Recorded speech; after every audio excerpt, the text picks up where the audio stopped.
Welcome back to SwitchCorner. Today we're going to be taking a look at the top 10 worst games I've reviewed here on the channel that released in 2020. Not just bad though, but really a disappointment, especially as I know a ton of shovelware hit the console this year too, but that's not really what I'm here to talk about. I played these ones, they fell short, so let's talk about them. So with that luck, hit subscribe if you love the Switch, as much as we all do here, join our growing family, and let's get started.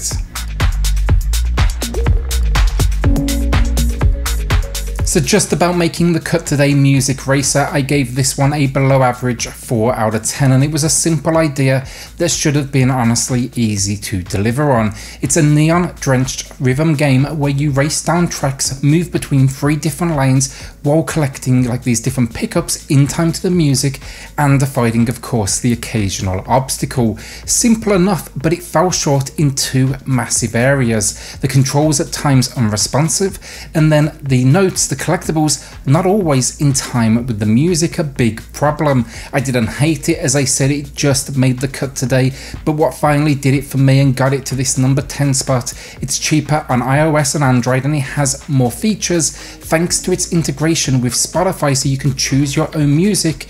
So yeah, I'd say go there instead of here. Summer in Mara now, and the concept, the idea, honestly, they had to just achieve so little to deliver and impress, and somehow they couldn't manage it. It even has the cutesy Pixar style visuals spot on. I was determined going in this was just going to be a fun and relaxing time, and what I discovered, a mess of either basically half-cooked mechanics, broken elements, or just pain in the ass back and forth. What I wanted from it was farming sim, some light adventure, a fun cast of characters, and they missed in nearly every one of these areas. The world is empty, the population does nothing but stand still, the quests basically just run from point A to point B, the farming as deep as a puddle, and yeah, just lacks any real heart or character. Even the sailing here, Wind Waker looking as it may be, it's basically just sail in a straight line until you hit a loading screen, and the game's gonna be obsessed with making you repeat this to get back home. I gave this one a 4 out of 10, but honestly, on reflection, I was probably being generous with this score, and it should have been a bad 3 out of 10. Next up, Heaven Dust. Occasionally I will pick up a game just kind of curious to see if maybe it's hidden gem status worthy. This was one of those attempts, and it's for sure not. It was a chibi style take on the Resident Evil formula, but from an isometric perspective. Simple enough stuff, honestly. Explore a mansion, uncover the truth, kill zombies along the way. Its influences, they were clear, the ideas solid enough, but it just fails at nearly every level on the gameplay front. The pace is slow, the location repetitive, the runtime may be a couple of hours max, if that, and then the influence just way too much to the point of copying things like even the image for the healing herbs. The real nail in the coffin for this one though, the fact zombies, they only attack if you are in the same room, so if you do find a zombie in your path, run to the nearest doorway, they will forget you exist, and you can shoot them with 0 response. It's broken and deserving of the 3 out of 10 score it received. NIRVANA Pilot YUME is a terrible game that I suffered through earlier in the year. The idea, it's part visual novel, part racer, and the story, the idea, it is actually kind of cool. It's basically colonies, they face off in races for glory, but these vehicles, they're controlled by a pilot and a telepathic co-pilot back at the base. There's even the occasional decent joke, but that's really me being generous. It's all just one excuse to see a few topless women find a sex scene, which is a still image, and suffer through races that are for the most part broken down to the visual design. I actually liked the retro vibe, that style they went for, but it makes no attempt to separate obstacles in your way or what's coming up. It's trial and error based, not skill based, and it's going to throw you back to the very beginning every time you die.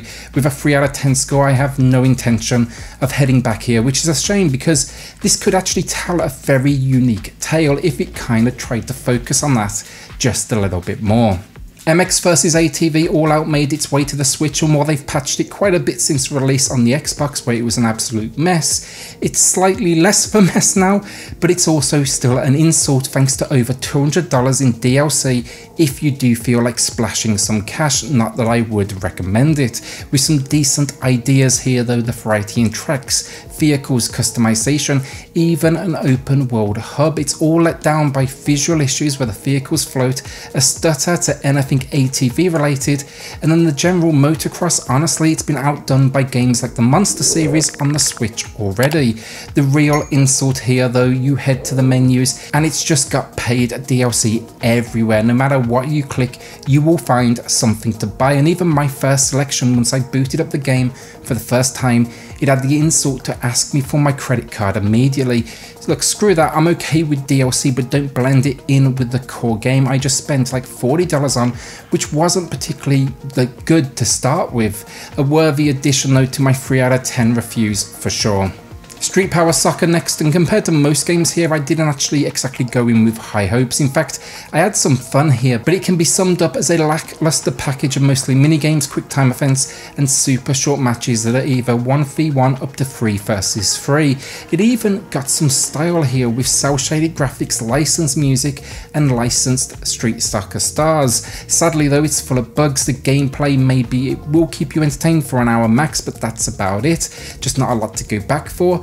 And then I saw the price near AAA and no chance. As I said in the review, you're having a laugh with this price point. This plays like something that should be sub $10, and even then I'd only probably like mildly consider it.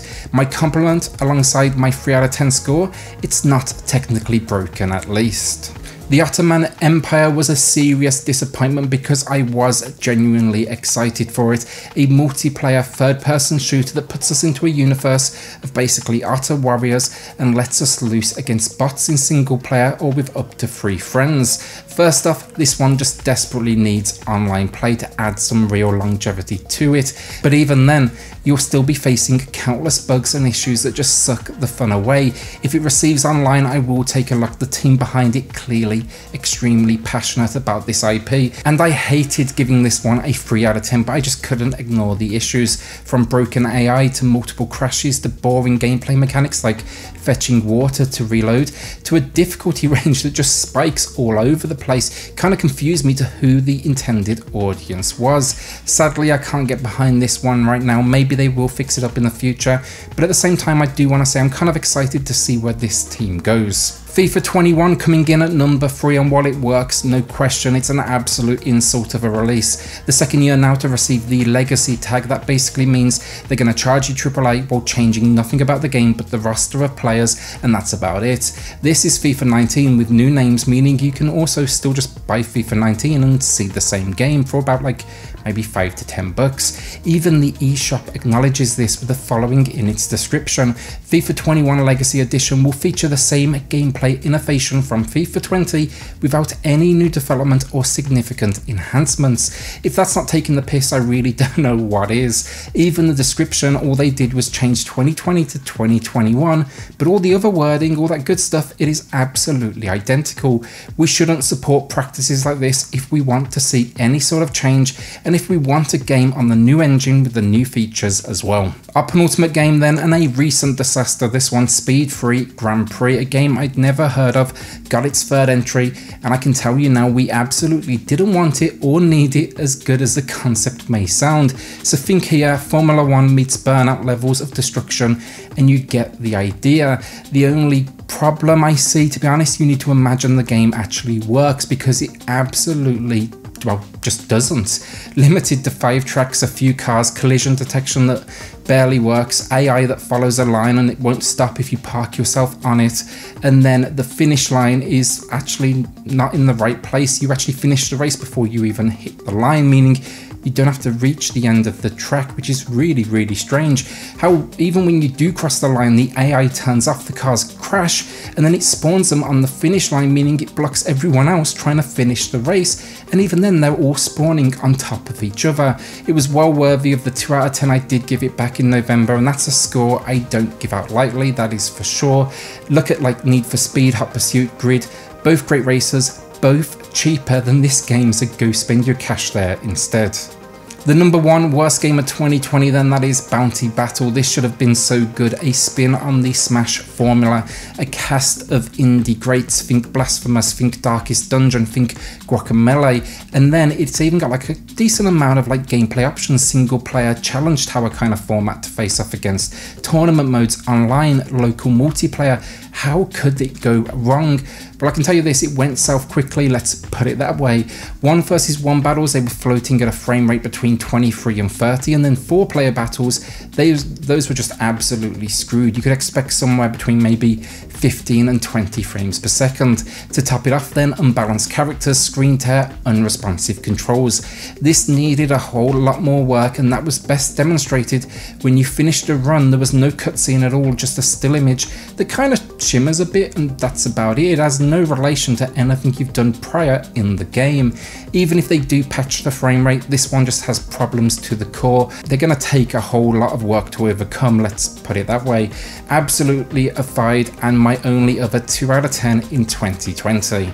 And that is it, my top 10 disappointing games of the year, and there's a few that did very nearly make an appearance. Windbound, which was pretty much broken with bugs on release, but I know work there is being done, and there is good in that one for sure. Forgone, same thing, it had a disaster of a frame rate at points, but also being patched and worked on. Commandos, which sadly, as excited as I was, just barely translated to control on the Switch. I mean, even games like Outer Worlds, it was just a terrible port, and the patch, let's face it, it didn't really do much. But yeah, they couldn't do enough to overtake the particularly sour taste these 10 left in my mouth. What were the worst games you played this year, though? I'd love to hear about them in the comments down below, and what just outright, disappointed you, because I think that's almost worse than a game being just a bad game. It's what you go in hoping is going to be good for it to be very little. With that though, a shout out to the patrons of the channel who are just going above and beyond to support SwitchCorner. Helps more than you know, so thank you all so much. If you do want to check that out for yourself, I have linked it in the video description down below. Then hit subscribe if you love the Switch as much as we all do here. Join our growing family, and I'll see you all on the next video. Thanks everyone.